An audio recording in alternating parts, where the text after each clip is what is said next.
Bonjour et bienvenue sur la chaîne L'Actu du TA. Le 25 mars dernier, c'était la douche froide à Pont-de-Claix.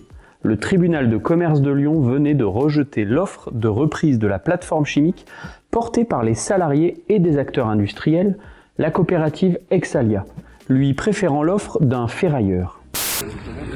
On dirait qu'ils veulent fermer toutes les usines en France et dont nous on fait partie, quoi.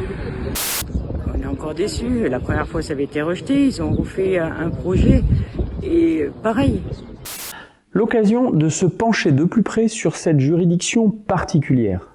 Mais avant, on vous invite à soutenir notre travail avec un petit pouce bleu, un partage, un commentaire ou un don sur le site du Travailleur Alpin. C'est essentiel pour faire rayonner ce qu'on produit, alors merci d'avance. Allez, on attaque.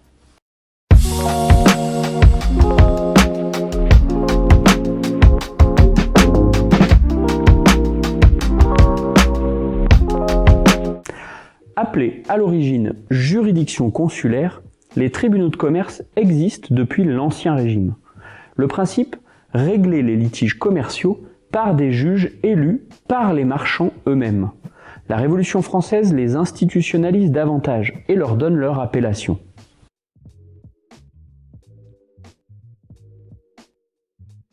Si les prud'hommes qui concernent le Code du travail reposent sur le paritarisme entre organisations patronales et syndicats de salariés, les tribunaux de commerce restent la chasse gardée du patronat.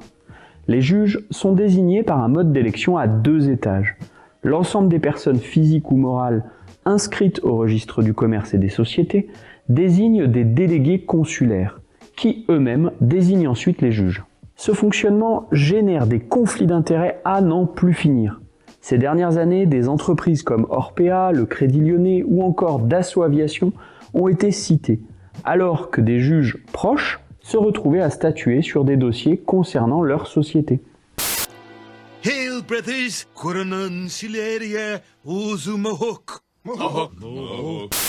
Mais qu'à cela ne tienne, le second quinquennat Macron les renforce encore, instaurant une transformation progressive vers des tribunaux des activités économiques.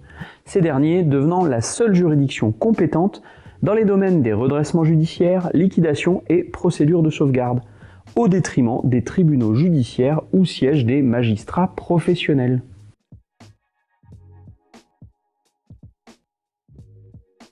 Cette situation entraîne ainsi des décisions aux motivations plus que douteuses, comme le démontre le cas de la plateforme chimique de Pont-de-Claix.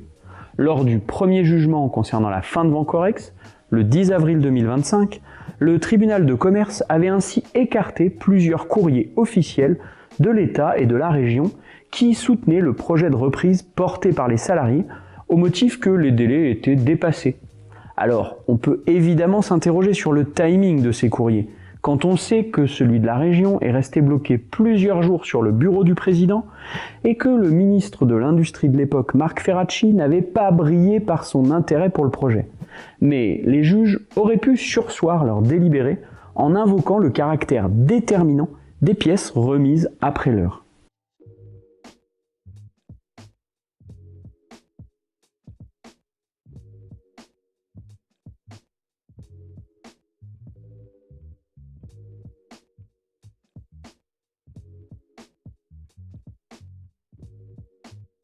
Alors, face à tous ces constats qui laissent un goût amer, il apparaît de plus en plus clairement qu'on ne peut pas continuer comme ça.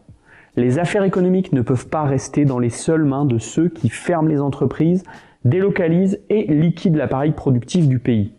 La CGT défend une réforme des tribunaux de commerce pour permettre à des représentants des salariés et des collectivités locales d'y siéger, à égalité avec les représentants du patronat.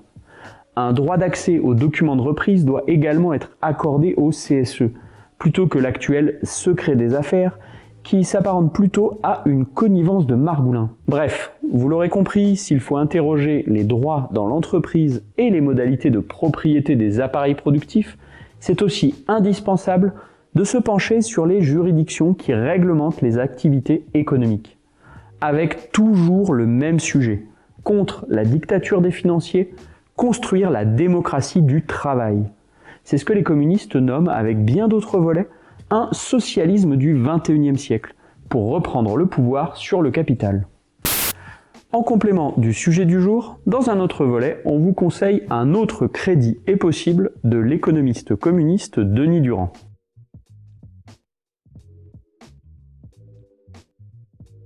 Alors que l'accès au crédit bancaire est un puissant moyen de contrôle de l'économie, vous aurez toujours plus de facilité si vous êtes un spéculateur, mais par contre pour les scopes de salariés, ça se corse. L'ouvrage donne les clés pour comprendre qu'il est possible de reprendre la main sur la création monétaire, afin de la placer au service de la société. Lecture essentielle à l'heure du « ça n'est pas possible ».